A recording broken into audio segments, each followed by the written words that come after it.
Essa é a apresentação do relatório 2 do grupo G3, composto por Beatriz Oliveira, Isabela Prini, Paloma Nogueira, Bruna Lomes e Gabriel Ramos.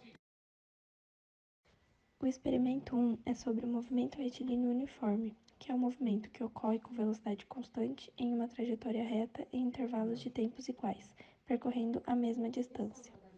Para compreender o movimento retilíneo uniforme, temos duas equações, sendo a primeira a velocidade média ou instantânea. No movimento retilíneo uniforme, a velocidade média apresenta o mesmo valor da velocidade instantânea, sendo a fórmula v igual ΔS sobre t.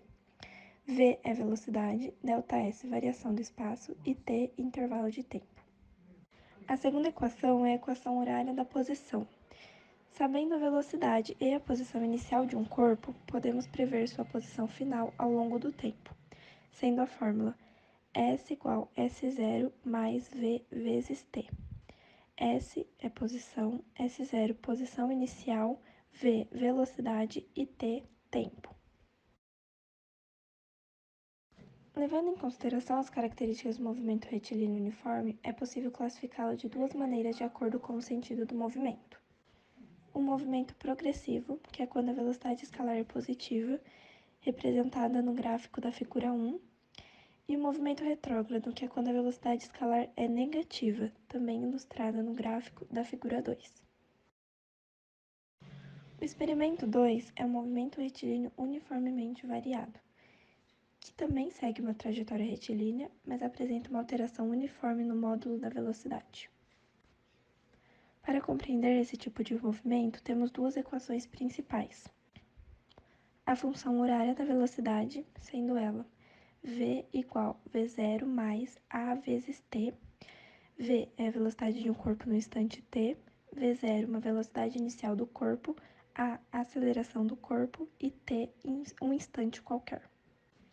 E também temos a função horária da posição, sendo ela st igual S0 mais V0 vezes t mais a vezes t elevado ao quadrado dividido por 2. St, uma posição de um corpo, S0, posição inicial, V0, velocidade inicial, A, aceleração e t em qualquer instante. Levando em consideração as características do movimento retilíneo uniformemente variado, é possível classificá-lo de duas maneiras de acordo com o sentido do movimento. O movimento acelerado, que é quando a velocidade e a aceleração estão no mesmo sentido e o módulo da velocidade aumenta com o passar do tempo.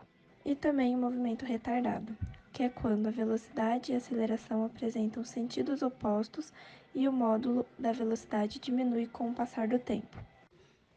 Depois da fundamentação teórica dos dois assuntos, começamos o experimento 1, que é sobre o movimento retilíneo uniforme, e foram executados os seguintes passos.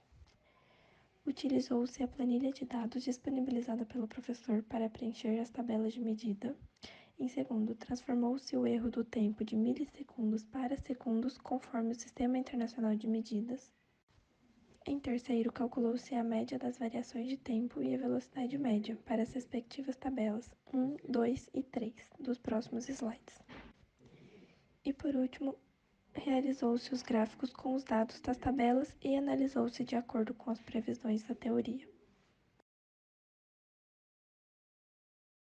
Para a realização do segundo experimento foram executados os seguintes passos.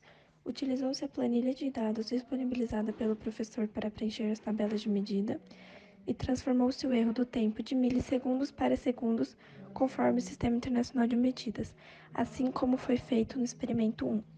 Em terceiro, calculou-se a média das variações de tempo para as respectivas tabelas, tabela 4, 5 e 6 dos próximos slides, e realizou-se os gráficos com os dados das tabelas e analisou-se de acordo com as previsões da teoria. Voltando para o experimento 1, aqui está a primeira tabela com os valores para a tabela relacionados à massa de 15 gramas, com um erro de posição de mais ou menos 0,2 centímetros e um erro da média ΔT de mais ou menos 0,005 segundos.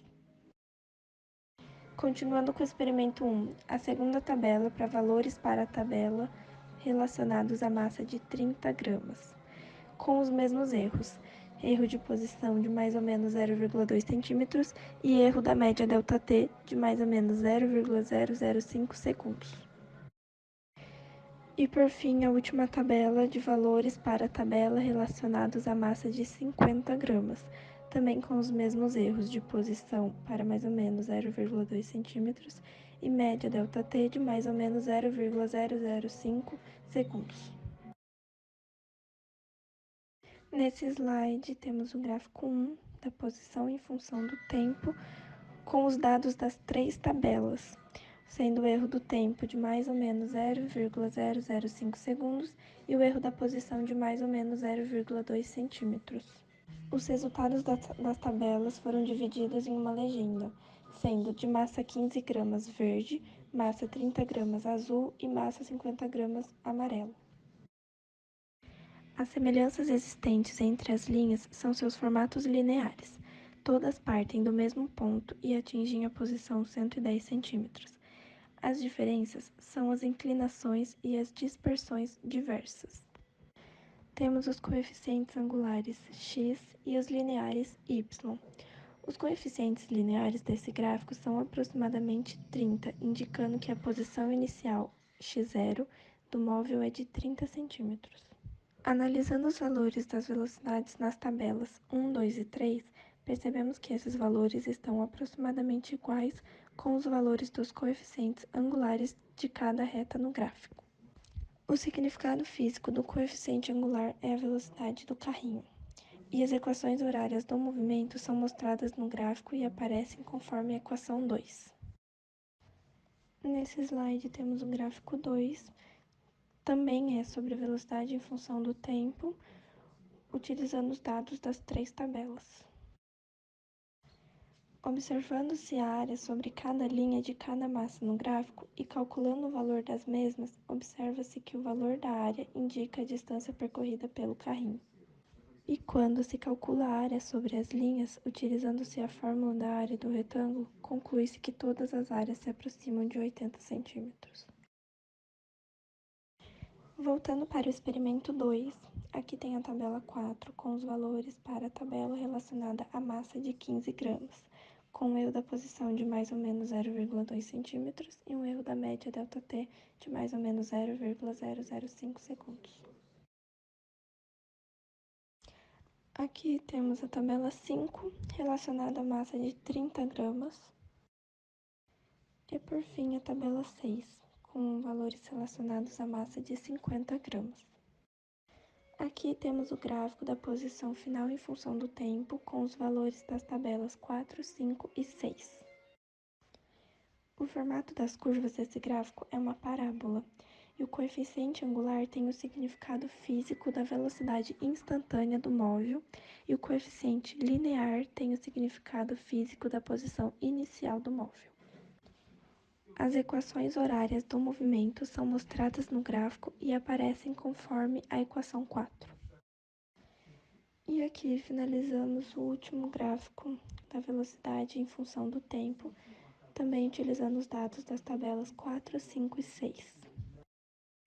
O significado físico do coeficiente linear é a velocidade inicial do corpo e do coeficiente angular é a aceleração. Quando se calcula a área sobre as curvas utilizando-se a fórmula da área do retângulo, conclui-se que todas as áreas se aproximam de 80 centímetros. O significado da área no gráfico é a distância percorrida pelo carrinho em cada intervalo de tempo. Por fim, fizemos 6 conclusões dos experimentos, sendo a primeira: a velocidade no movimento retilíneo é constante e os dados utilizados no experimento podem comprovar essa afirmação. No movimento retilíneo uniforme, conforme a teoria, o carrinho com maior massa tende a percorrer um determinado espaço em um menor tempo. Portanto, podemos concluir depois desse experimento de movimento retilíneo uniforme que o movimento do carrinho é retilíneo, uniforme e progressivo. No movimento retilíneo uniformemente variado, o carrinho tem um movimento progressivo e acelerado. A sua aceleração é constante e velocidade varia de forma constante. Para finalizar, no movimento retilíneo uniformemente variado, A velocidade maior é atingida nos objetos que possuem maior massa mais rapidamente.